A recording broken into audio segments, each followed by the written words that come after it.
Hi, I'm Lori Johnston. I'm the Director of Respiratory Care at Redmond Regional Medical Center.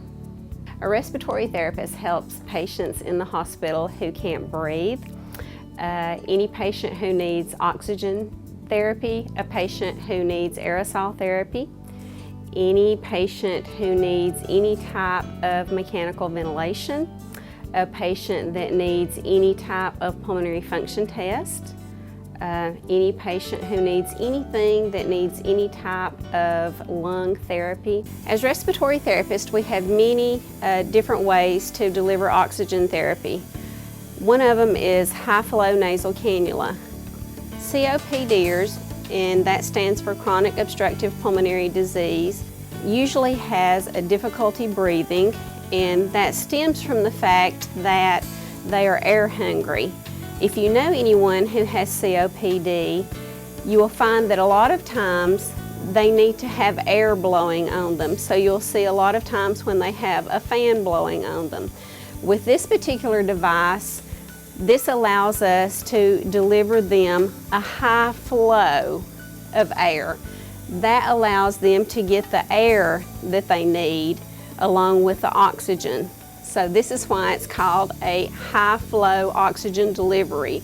It gives them that extra flow of air along with the amount of oxygen that we need to deliver with them. In order to be a respiratory therapist, you have to attend a 2 or 4 year program. There are several technical colleges and universities throughout the state of Georgia.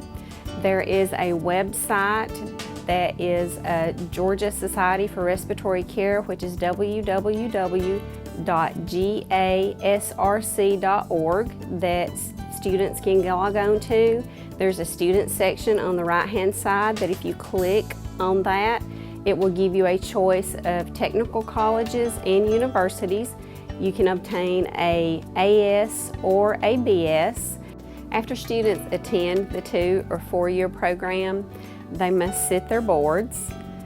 They have 18 months to either become certified or registered, and then they have to obtain their permanent license, and that is what the state of Georgia requires.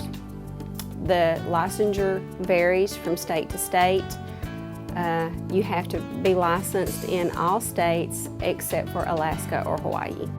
What the therapist is doing now is giving the patient an aerosol therapy treatment and auscultating the breath sounds. This is a medication that is going to go down into the patient's lungs to help open up the airways to make the patient breathe better. Respiratory therapists travel throughout all facilities of the hospital. We are in the emergency room, OR, ER, radiology. We travel through the whole entire hospital.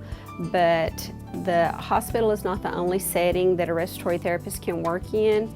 You can also work in pulmonary rehab, physicians' offices, home health, and there are some places, some states that the respiratory therapist can still work in nursing facilities, but the majority of the respiratory therapists will find jobs in the hospital. Starting out as a respiratory therapist, if you are registered, you can expect around the Northwest Georgia area to make anywhere from $17 to $19 an hour.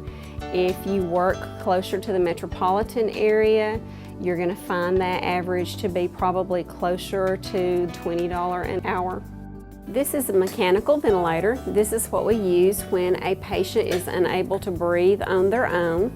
We put an endotracheal tube down into the patient's lungs and hook this to the end of the tube, and this machine allows us to breathe for the patient. What we're doing now is running an SST on it, which is a short self-test to make sure that the machine functions properly, and this is a test that we do every time after we have used the vent. We clean it and run an SST on it to make sure that it is ready to go to the next patient. This is a pulmonary function test. The patient does a series of breathing in and blowing out, and this test will allow the pulmonologist to look and decide if the patient has any obstructive or restrictive lung disease. To be a respiratory therapist or be interested in this field, you have to have good management skills, you have to have good analytical skills, energetic, team player, you have to have a very caring attitude, people-oriented, caring, courageous and strong, and you see these patients, the further along they get in their disease state, more and more often, so they become your friends. So you really have to love your job if you're going to be a respiratory therapist. Thank you for joining us today, and remember, in life, every breath counts.